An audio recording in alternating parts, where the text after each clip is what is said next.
Hey Stamping friends, it's Melissa Kerman here with Melissa's Crafting Treehouse. I have something super fun to share with you today. It's a technique for my fellow glimmer paper lovers and lovers of bling.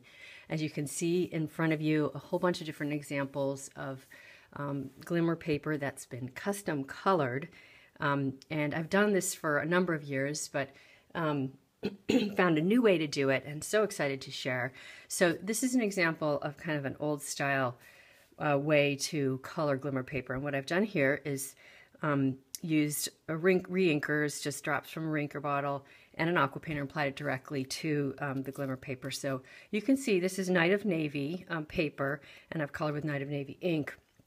So this new method that I found also used Night of Navy, but instead, with my new method, you can see that the result is completely different. I get a really nice, rich, dark blue, and the ink color really takes to the glimmer paper. Now, in this example here, I am using the new style glimmer paper, which is much more silvery than the old, but you kind of get the basic idea.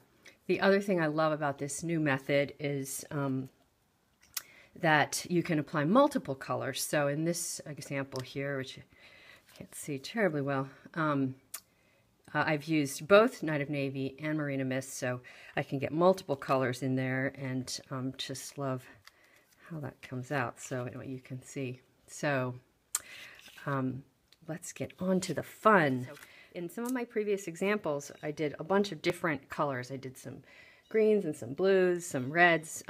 So we're going to try something live and different today. For this, I've punched out some shapes that are non-Christmas shapes. I got a leaf from the Leaflets Framelit, and this is from the Flourishing Phrases. Well, I guess it's called the Flourish Framelits, also by Stampin' Up. And in front of you, you see all the supplies that we need for this project. The silicone mat is pretty handy, and then you need an aqua painter. The aqua painters come in two different sizes, so there's a small tip and a fat tip. They both have water in them. I'm going to use the fat tip today just because it might make it go a little faster for the process. We also need a palette knife, and I'm using 3 colors of re-inkers. Like I said, we're going with kind of a fall color scheme on this one just for fun. The Delightful Dijon, Always Artichoke, and the Rich Raspberry. Now what I have done is I've put a little drop in the lid of my accessory container, and I love these little containers. I use them for everything.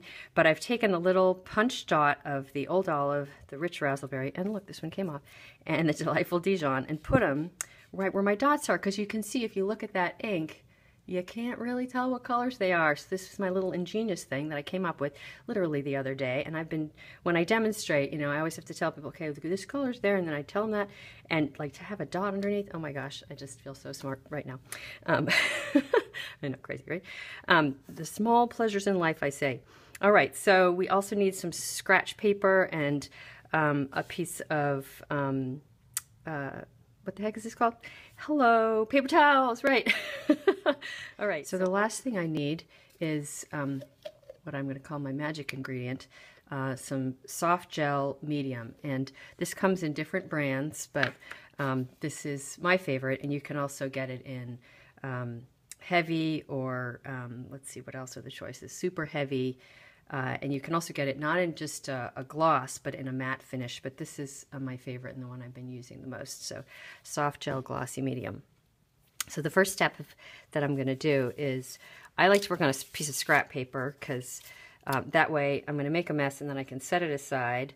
And we'll start with my leaf. And I'm just going to go and grab some of my medium, and I like to use my palette knife to just spread an even layer over the whole thing, as like so. And then I'm going to take my aqua painter and lift up colors and play. Now I'm just telling you, I have not done this with the leaf before, so I'm just going to kind of play and see what happens. So I'm just literally brushing over it, pulling up a little bit of ink, and kind of going with the flow here. You take some of that off, go back and get some green,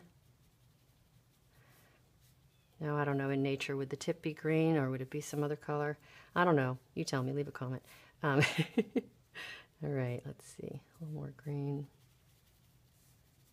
Now, on some of the other ones that I did, I would go in with my lightest color first, color the whole thing, and then go back in and with the darker color and just sort of choose where I wanted to highlight.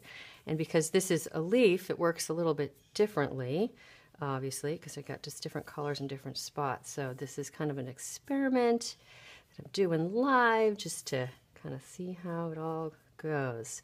I love my fall colors. And now I'm going to bring in my paper towel and just kind of squeeze out my aqua painter. You don't want to leave the gel medium in the aqua painter for very long because it will clog it up and it will ruin your aqua painter. Now, because it has the well for water in there, it's really nifty because you can just squeeze it and flush it all out and make sure there's no gel medium in there. So now I'm going to go back. I kind of did a broad brush on the whole thing, and I'm going to take more of each of the colors and kind of go in and highlight some darker spots that I might like. And maybe I'll even sort of try to do some veins. I don't know. See if that works. Like I said, this is kind of playing, just kind of going with it live. Now, I don't really want my, I'm sort of afraid with what'll happen if I blend the rich raspberry with the green too much. So I'm going to kind of not do that too much. I want some more yellow. So this is the Delightful Dijon. Alrighty, so I'm going to just show you quick the project that inspired this color scheme and this leaf is this one right here, which I did recently post to my blog. It uses masking, and I just adore that. Inspired by a fellow demonstrator, Tracy Langley. Thank you, Tracy. There we go. So now, this I have to set aside, and I'm going to show you later. Now, what I like to do is put it onto my silicone mat, because you can see it sticks to the paper. If you don't move it quickly, it will get stuck to the paper and rip the paper, and it kind of can rip the edges. So, as you can see, I'm cleaning out my aqua painter, like ASAP. And then, when I'm done with this, I can just kind of fold it over, set it aside, and I'm done with that mess. And I still got my clean work surface. I'm kind of a little OCD about that.